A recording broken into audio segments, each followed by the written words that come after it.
My name is Kathy McCraine, and my dad, who was Bill Gary, who passed away a year ago, was a big fan, big collector of Will James art.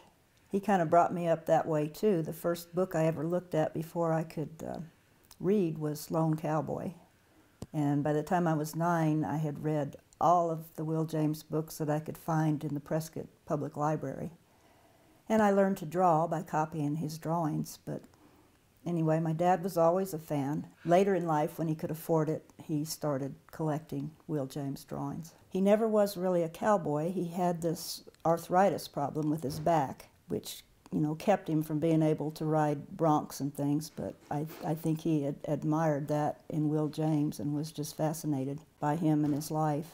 He was just lucky enough to be able to collect these drawings later in life. I rode ever since I was old enough to get on a horse, and over the years my husband and I have owned ranches, and I've always ridden and worked with him. So I'm just as interested in Will James as any other cowboy.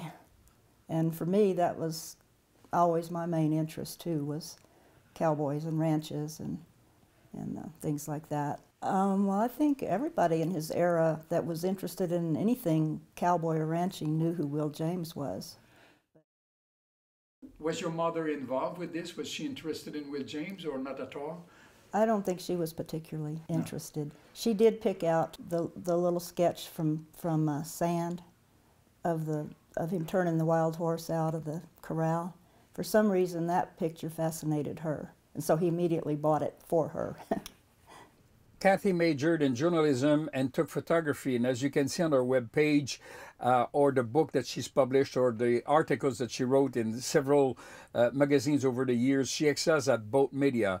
She's really an excellent photographer. I really wish I could take the pictures that she has taken over the years. She concentrates exclusively on Western life, cowboy life, the ranches, and writes fascinating texts. I really encourage you to go over her page. And I asked her to pose with her most recent book. It's unfortunately out of print, but I wanted to show it to you. It's filled with, strangely, recipes, but also interesting text about cowboys and amazing photography.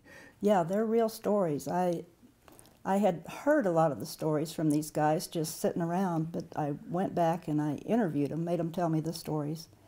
But they're definitely the kind of things that Will James wrote about in his fiction, and I'm sure his fiction was derived from real stories in his life too. He was the one that I really read about and studied all through my life. I've collected most of his books, a lot of first editions. I look at them every now and then and look at the pictures, but well, I think Will James did influence my life a lot. Between just the love of the cowboy life and also writing and art, because I consider my photography to be art. So he probably would be one of the biggest influences in my life. Kathy is once again an excellent example of what I've discovered during this trip on the Will James Trail. I never truly expected before I left to find such a tremendous influence on the life of so many people. We're talking about thousands and thousands of people who've been influenced by Will James, either by reading his text, by seeing his illustrations, by hearing about him through a third person. But so many people have either become artists, writers, or cowboys, or discovered the love of horses or nature because of Will James. This is visible everywhere I go in the Western world, and way beyond what I expected originally. I'm happy that my dad has all of these.